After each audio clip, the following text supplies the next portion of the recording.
আমরা বন্ধু-বান্ধবের মধ্যে যে অনেক সময় যেই কাজগুলো করে থাকি, ধরেন যে অনেক সময় আমাদের চলাফেরার সময়, ওঠা বসা, চলাফেরা এই সময় অনেক সময় আমাদের আত্মীয় হোক অথবা আত্মীয় ছাড়া হোক, অনেকের জীবনে অনেক বন্ধু-বান্ধব হয়, তাই না?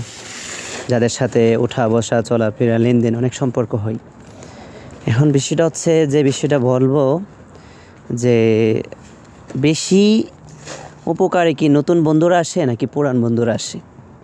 এবং কিছু কিছু সময় আমরা একটা ভুল করি যে পুরাতন কিছু বন্ধুদেরকে আমরা নতুন বন্ধুবান্ধব পাইলে বা নতুন কোনো সম্পর্কের লোক পাইলে আমরা অনেক সময় ছেড়ে দিই, মানে যে কোনো ক্ষেত্রে। তো দেখেন, পুরাতন বন্ধু যারা, মানে পুরাতন যারা অনেক দিন গভীর 3 বছর 4 বছরের যে সম্পর্ক থাকে, ছেলেরা উঠা বসা, ব্যবসা বাণিজ্য করতে গিয়ে বা মাদ্রাসা পড়াইতে গিয়ে বা স্কুল কলেজে, মানে মানুষের লাইফে তো অবশ্যই পরিচিত অপরিচিত মানুষ একটা সময় বন্ধু হয়ে যায়, তাই না? একটা পর্যায়ে বন্ধু বান্ধবের সম্পর্ক 2 বছর 4 বছর 5 বছর থাকে, কিন্তু অনেক সময় আমরা নতুন কোনো বন্ধু পাইলে তাদের নতুনদের কিছু আচরণ, ব্যবহার, মিষ্টি ব্যবহার সব কিছু পেয়ে আমরা পুরাতনদেরকে বাদ করে দিই। কিন্তু দেখেন, পুরান বন্ধুদেরকে কেন ধরে রাখবেন? নতুনদের থেকেও আরও বেশি উপকার হচ্ছে পুরান বন্ধুবান্ধব। যেমন দেখেন, যদি পুরাতন বন্ধু, তার ব্যবহার সম্পর্কে আপনি জানেন, তার আচরণ সম্পর্কে আপনি জানেন, সে কোন কোন সময় আপনার কোন কোন বিপদে আসছে, কোন কোন বিষয়ে সে বিপদে আসে নাই, কোন কোন বিষয়ে সে আপনাকে হেল্প করে, কোন কোন বিষয়ে সে হেল্প করে না, এই বিষয়টা আপনি তার সম্পর্কে জানেন। এবং তার আচরণ, তার চরিত্র, তার লেনদেন এ সম্পর্কে জানেন। পুরাতন যারা যে বন্ধুবান্ধব 5 বছর 7 বছর, অবশ্যই তার সম্পর্কে কম বেশি আপনার সব কিছু ধারণা হয়ে গেছে। কিন্তু নতুন বন্ধুবান্ধবের কিছু 2-1টা ভালো মিষ্টি আচরণ, মিষ্টি ব্যবহারে অনেক সময় আমরা পুরান বন্ধুদেরকে বাদ করে দিই। কিন্তু দেখেন, অনেক সময় কেন বাদ করি? যে অনেক সময় দেখি যে কিছু পুরাতন বন্ধুবান্ধব থেকে কিছু কিছু বিষয়ে আমরা যখন কোনো হেল্প চাই বা কোনো বিষয়ে আমরা তার থেকে কিছু চাই, যে আমাকে বিষয়টা বিপদে পড়ছি, সহযোগিতা করো বা সাহায্য করো, বা এখানে একটু তুমি বিপদে দাঁড়াও, তখন ধরেন সে দাঁড়াইলো না, কিন্তু নতুন একটা বন্ধু দাঁড়াইলো, তখন তার ধরেন পুরান বন্ধুর ধরেন এরকম আরও 20-30টা গুণ আছে, কিন্তু হঠাৎ এই বিষয়টা সে না দাঁড়ানোর কারণে নতুন আরেকটা বন্ধু এই বিষয়টা, আমার এই সমস্যাটা বেশি দাঁড়ানোর কারণে আমরা কী করি, ওই তার 20-30টা গুণের বন্ধুকে, পুরাতন যে, তাকে আমরা অনেক সময় ভুলে যাই। পরে বলি কি যে আমি তো তাকে আমি বিষয়ে পাইলাম না, তো লাস্টে কী হয়, তাকে বাদ করে দেয় বা তাকে গুরুত্ব কমিয়ে দেয়, ওই নতুন বন্ধুর সাথে সম্পর্ক করে ফেলে।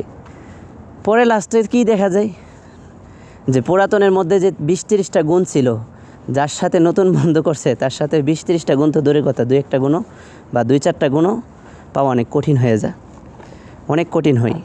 কারণ দেখেন, আপনি যদি পুরাতন বন্ধুদেরকে ধরে রাখেন, পুরাতন সম্পর্কগুলা, পুরাতন মানুষদের সম্পর্কগুলা মানে ধরে রাখার চেষ্টা কেন করবেন? কারণ তাদের সম্পর্কে আপনি জেনে শুনে বুঝে সব কিছু আপনি ডিসিশন সহজে নিতে পারবেন লেনদেনের সম্পর্কে, এ সম্পর্কে। কারণ একটা 5 বছর 7 বছর 10 বছর ওঠা বসা চলাফেরা যার সাথে করবেন, তার সম্পর্কে আপনার অনেক কিছু ধারণা হয়ে যাবে, যে সে আপনাকে টাকা পয়সার লেনদেনে সে কোনো টাকা পয়সা মারবে কিনা, বা কোনো কিছু তাকে দায়িত্ব দিলে সে করবে কিনা, তাকে কী কী দায়িত্ব দিলে সে সেফটিভাবে সেই দায়িত্বগুলো পালন আগে পূর্বে করছে, এখন সে করতে পারে, সেগুলো সে আমানত রাখছে, এখন সে তাকে দিলে কোনো সমস্যা হবে না। এরকম 20-30টা গুণ সম্পর্কে তার আপনার ধারণা থাকবে। কিন্তু নতুন বন্ধুর সম্পর্কে 2-1টা গুণের কারণে পুরাতনকে ডিলিট করে দিবেন না, পুরাতন বন্ধুবান্ধবকে ধরে রাখবেন।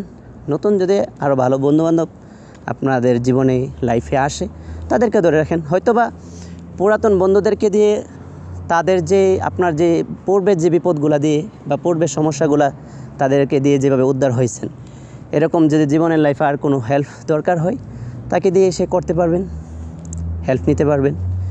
আর নতুনদেরকে দিয়ে, ইদানিং নতুন যে বন্ধুবান্ধব আপনার হবে, তাদেরকে তাদের যে বিষয়গুলো আপনার ব্যবহার করা দরকার হবে বা যে বিষয়গুলো তাদের থেকে আপনি হেল্প পাইতেছেন, এই বিষয়গুলো, প্রয়োজনগুলো তাদেরকে দিয়ে চালাই দিবেন।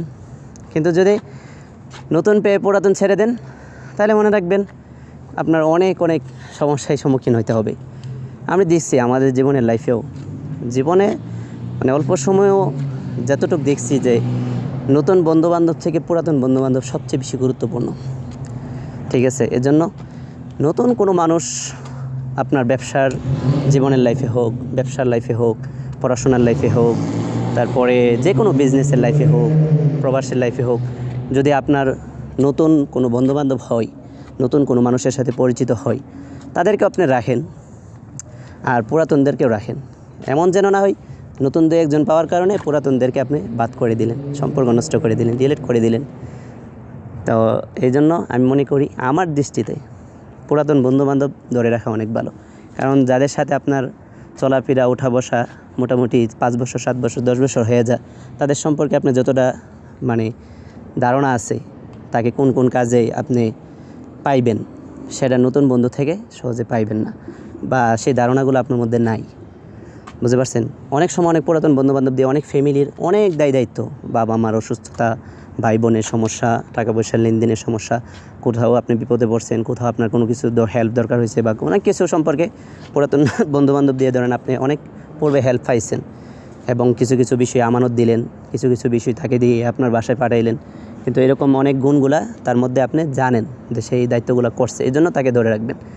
সামনে ভবিষ্যতে এগুলা যদি কোনো দরকার পড়ে, তাকে দিয়ে আপনি এই দায়িত্বগুলো পালন করাইতে পারবেন, এই জন্য তাদেরকে ধরে রাখবেন।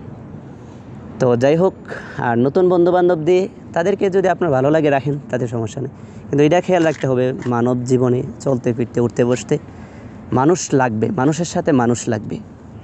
মানুষের সাথে যদি মানুষের ভালো সম্পর্ক না থাকে, তাহলে একটা মানুষ পৃথিবীতে শান্তিতে কখনো সহজে চলতে পারবে না। মানুষের সাথে ভালো বন্ধুত্ব করা, মানুষকে সম্মান করা, এবং আরেকটা বিষয় খেয়াল রাখতে হবে, আপনি যদি কোনো মানুষকে দিয়ে, আপনার পরিচিত বন্ধুবান্ধবকে দিয়ে এবং সম্পর্কের লোকদেরকে দিয়ে আপনার বিপদগুলা বা আপনার সমস্যাগুলা বললে তারা আপনার পাশে থাকে, তারাও কখনো যখন বিপদে পড়বে, সমস্যাতে পড়বে, তারা যদি কোনো সময় কোনো বিষয়ে সমস্যাতে আপনাকে ডাকে, তখন আপনিও দাঁড়াইতে হবে। এরকম যেন না হয় তারা আপনার বিপদে আসে, তারা আপনার পাশে দাঁড়ায়, কিন্তু আপনি কখনো তাদের পাশে দাঁড়ান না, আপনি তো কখনো তাদেরকে হেল্প করেন না, তাদের সহযোগিতা আপনি যান না, তাহলে কিন্তু আবার তাহলে এটা একটা গাদ্দারি হবে, এবং এটা একটা মানুষের মধ্যে যে গুণ, সেই গুণটা একটা অবহেলা করা হবে। তো যাই হোক, আশা করি বিষয়গুলা বুঝতে পারছেন। তো এই জন্য খেয়াল করতে হবে নতুন থেকে পুরাতনের সম্মান অনেক বেশি, কারণ পুরাতন মানুষের সব কিছু জানা আছে, নতুন মানুষদের সব কিছু জানা নাই। নতুনদেরকে রাখলেও অ্যাকসেপ্ট করলেও পুরাতনদেরকে বাদ না দেওয়ার চেষ্টা করবেন।